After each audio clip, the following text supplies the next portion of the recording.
Kennedy has got these. Can you hear it? It plays a Christmas song. Jeez.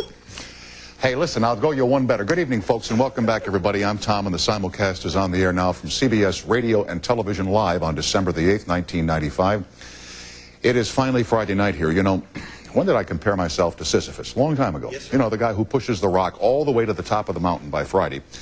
And I get here Monday, and damn if it's not back at the bottom of the mountain again. Dean Cain is here tonight, who plays a very successful Superman on the ABC television program of the same name, and David Milch, who's the creator of NYPD Blue. Here is a man who went from the halls of Ivy at Yale to Hollywood and one of the most successful programs in the history of primetime television. Plus, tonight a look back at the remarkable career in photos of Frank Sinatra on the eve of the celebration of his 80th birthday. This came over the transom today. This is the mistletoe belt buckle just in time for the holidays. They sit up nights and dream it up, you know. America, America, God shed his grace on thee. Wow. Hopefully there'll be no wind in the studio tonight. No, sir. Thank you. Dean Cain stars as Clark Kent/Superman in the hit television show Lois and Clark, The New Adventures of Superman on a Different Network.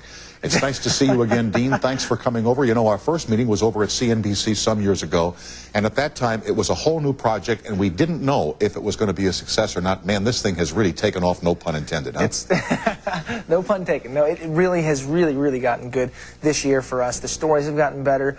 The fan response has gone through the roof, and we're being called a legitimate, you know, success hit now, and that's a wonderful position for us. What is the difference in your mind between the Superman as created by Christopher Reeve for the motion picture series, I guess there were 4 pictures, and the television Superman? Markedly different. Christopher Reeve's character, he did a great job, by the way. I mean, I think he was fantastic. Did you ever meet him at all? I never have ever met him. That's no. So I don't have any place to draw him, but I mean, he was fantastic as Superman. His Clark Kent was the big difference. His Clark Kent character was this nerdy guy they used to try to hide the fact that he was Superman, so they tried to create this big difference between the two characters. My character is much more of a man, much more of a normal person. He doesn't try to hide everything. So he's not a nerd, right? He's not a nerd, exactly. And he also he's a person who gets upset, who gets jealous, has these real emotions, and that's what's fun. You're seeing a real character. You know, as I remarked to you before we started, up until recently, before this show, Lois Lane was the only person in the whole world that didn't know that Clark Kent was Superman. You know, she's the only one in the whole world. Everybody else knew but her. It's pretty obvious. Just look at the two. And by the way, that's probably one of the reasons why this show has taken off, is that now there's a romance building between Lois and Clark, and I guess a wedding is imminent. A wedding is very imminent soon. Yeah.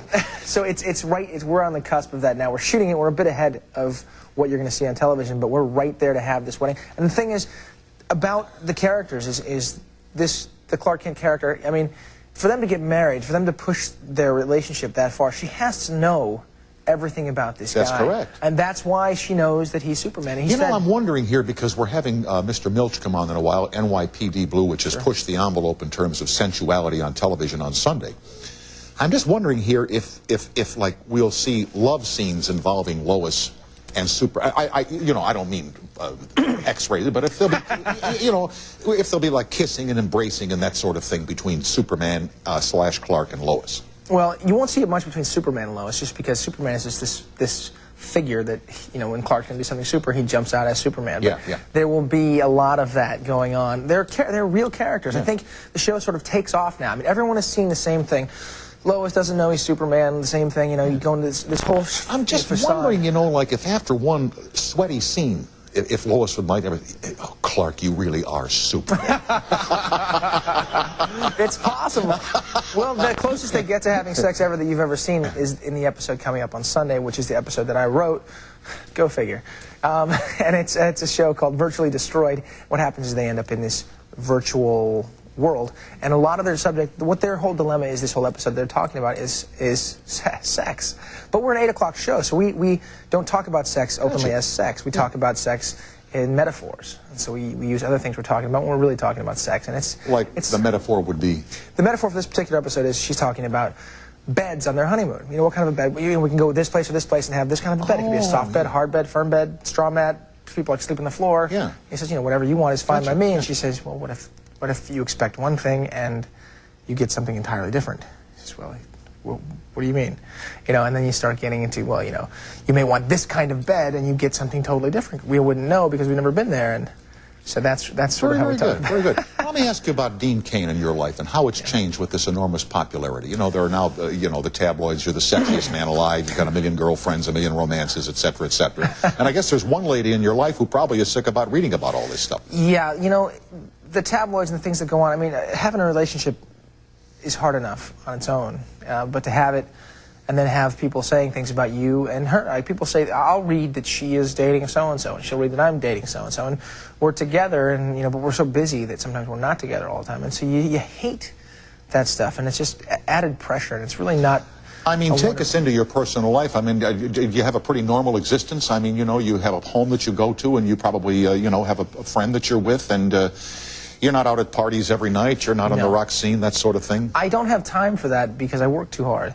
I work, honest to goodness, I start work at 5, 6 o'clock in the morning on Monday mornings, and I finish about 1, 2 o'clock in the morning, if 3, 4, 5 o'clock in the morning Friday nights.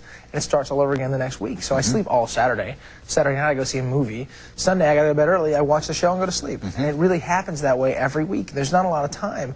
I manage to have some fun here and again, but it's really, really difficult to go out and do those things, and I'm 29 years old now. You know, there's really not that much fun. You're not a kid anymore. I'm not a kid anymore, so it's not that fun for me to go do those things. On occasion, to go off and blow some steam, yeah, you want to get out and do some things, but, you know, the majority of the time I stay home. Yeah, the life that people might read about is hardly the life that anybody can lead, let alone Superman.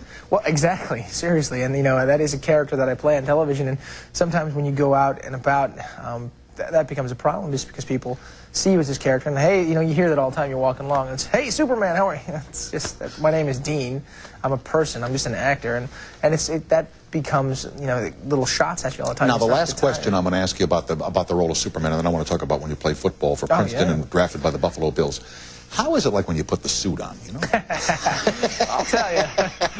The first time I put it on was very strange, but now it's the suit. I mean, I'm in that thing all the time. I'm in it every day. I've gotten so comfortable with the thing, I'm starting to worry about myself. You know? It's like, I don't want to take it home or anything like that. Yeah. Wear it to bed. I start walking around the house and it's a strange thing, but I really have gotten comfortable with it. You know, but it is a role. It's like putting on a mask. And when I put that on, I know I'm this character. And when kids are around the set or anything like that, I'll put it on for the kids. You know, if I usually kind of leave it hanging, dangling off if I'm not shooting. Yeah. Just because it's a little. You know, you got to be careful about children. There was a story in the paper, I think, today, where somebody is now suing the Disney company because there some kids. They were involved in something in the parking lot at the Disney amusement park. So they went to the office to fill out some forms or make a phone call or make sure everything was all right.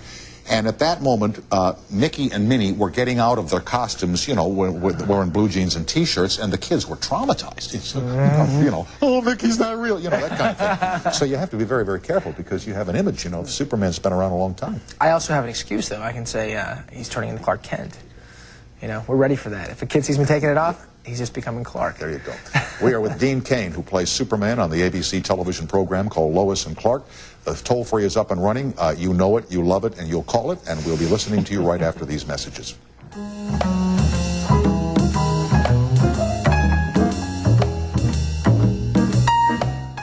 City, Missouri. Hello. Hi, Tom. Hi, Sandra. And hi, Dean. Hi, Sandra. How are you? Doing good. How about you? I'm fantastic. Thank you.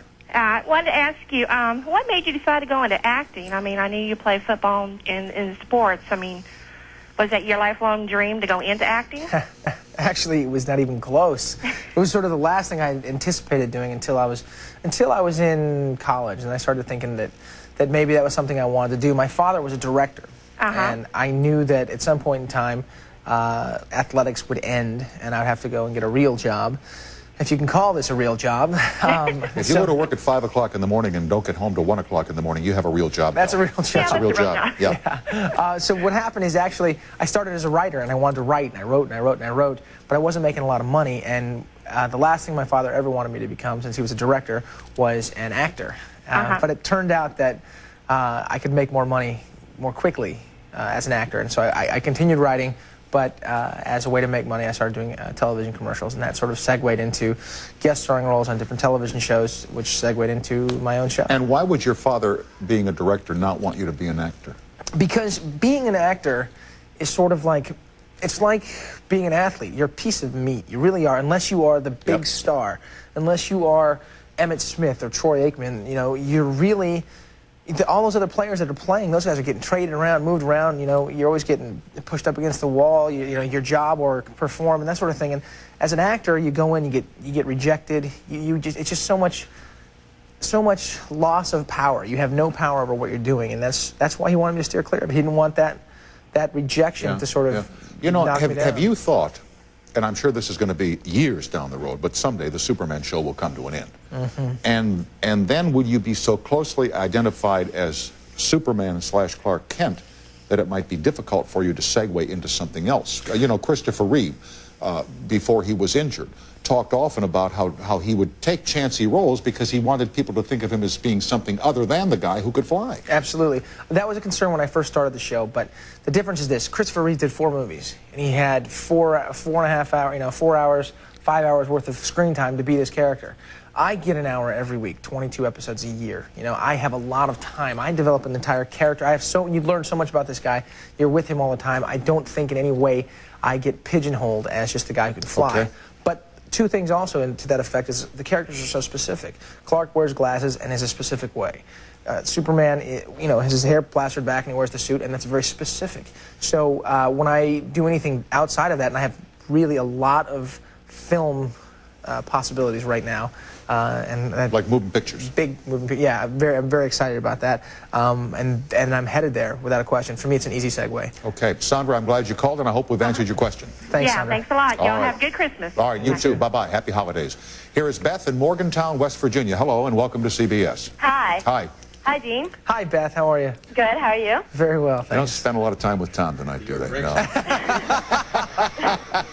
It's okay. I was just wondering, are you thinking about maybe directing or writing more in the future? Well, actually, yeah. I've thought of both those things. I mean, I write 1 episode a year thus far. It's hard to write in the middle of the season because so much is happening. I really enjoy the writing, though, so I definitely probably write some more in the future. Directing, I would probably only direct one of the first or last episodes of the year because there's no time to prep. There's no time to get ready to do it. You're so busy, you don't have the time to do all these different things. My father, being a director, I grew up, you know, as a director's son, right there next to him, watching. Why are you using this lens? Why are you shooting it this way? And I think I learned a lot about storytelling through him. I don't know if I'll be directing any Lois and Clark episodes, but possibly. And beyond that, I guarantee I'll be directing beyond that, hopefully in the big screen. That's good. Well, if you need any writers, I'm a journalism major at WVU, so keep me in mind. Oh, yes. Excellent. All right. A job opportunity right in the air. Yeah, exactly. Okay, thank you. Thank you. Okay, thanks, Beth. All right, bye. Bye-bye now. Wonder if Beth has any idea who I am. Probably not. I have seen you do spots on the importance of education. What is the motivation for that? Is this something you were asked to do, or do you have an abiding interest in education? It's funny, playing Superman, I get asked to do just about everything. The publicist says that he handles a lot of bigger names than me, and he says that I just get this enormous amount of mail because it's the kind of person that a lot of people want to identify with. And with education, for me, it's such an important thing because I chose to go to Princeton University. I chose to go to Princeton over a lot of different colleges where I could have played football at a higher level and gotten a scholarship because of education. I knew at some point in time I'd be done being an athlete. And I really, you know, your life is, if you have the education for life, you have something to build on. You have something to fall back on that's enormously powerful. And that was the wisest decision I ever could have made. There's no way I could foresee what that would mean to me. And it has changed my life in the most positive of ways. And what is your undergraduate degree in? History. Really? Yeah. And while at Princeton, you were an All-American football player? Yes. Established an NCAA record for the number of interceptions in a single season. Yes. And were drafted by the Buffalo Bills of the National Football League. Actually, I was a free agent. They don't draft many guys out of the Ivy League. We have to go in and sort of earn our stripes. And when you were with the Buffalo Bills, something bad happened. Yeah, I had a knee injury that was a nagging injury. I felt it early on, and it turned into a nagging injury that sort of plagued me for a while. And it's a business. And when they saw that the knee wasn't healing immediately, they knew that could be a problem. And they don't want an athlete who's going to be gimping around. They don't want an athlete who's not 100% well. Absolutely, and they can buy another guy tomorrow. And so they had me go in and have surgery, and it turned out to be much more serious than they anticipated. And doctors basically said, if you want to play basketball with your kids when you're 40, find another profession. And so I did. And how often do you think what might have been? You know? I really am not too concerned about it. The only thing I wanted to do, I got to tell you, I got hurt and had surgery 3 days before the first preseason game. So the only thing I wanted to do, just one time, was to put on the full uniform with my name on the field, get out there, run around in front of, you know, whatever the thousands of people 62,000 people. Exactly, hopefully, you know. And Buffalo, they filled it with 80-something all the time. Those people back there in Buffalo love their football. And so I was very excited to be out there, and I really wanted to do that. But I didn't get that opportunity. That's the only time I think about what would have been. I'm very happy, you know, on Monday mornings when I wake up to go to work, and I go, whew, everything kind of feels okay, you know? Do you mean to tell me that the Buffalo Bills front office, the publicity department, has not called the office of your publicist and said, if Dean would like to suit up, we'll have the uniform ready? Man, if I were running the Buffalo Bills, you would be there yesterday. You know what? I'd accept that offer, too, because to get out there, you know, the thing is this. If I got out there and I got in those uniforms and I got in there in those pads, there's not a player out there that would cut me a millimeter of slack. They'd try to kill me, which is, you know, what I would expect them to do, because that's what they do, you know. No, I don't do that just anymore. walk out and take a bow and say, hey, wish I could have played for you. Good luck, Bills. Well, if I got out there in the uniform, I'd have to play a little bit. Oh, okay. I couldn't just get out there. 5 will get you 40. Before Christmas, you will hear from the Buffalo Bills. I hope so. Happy. Merry Thank Christmas. you very much, Thanks for Tom. joining us, Dean. Thanks for having My me. pleasure to know you, sir. Dean Cain, the star of one of the stars. Let's not leave out Lois now. No, Terry Hatcher's fantastic. Terry Hatcher, Dean Cain, Lois and Clark, The New Adventures of Superman. Check it out on a different television network, ABC. Next, David Notes, the creator of still another different network television show. It's amazing they keep coming over from the other networks. Wonder why that is. Well, after this message, we'll find out why.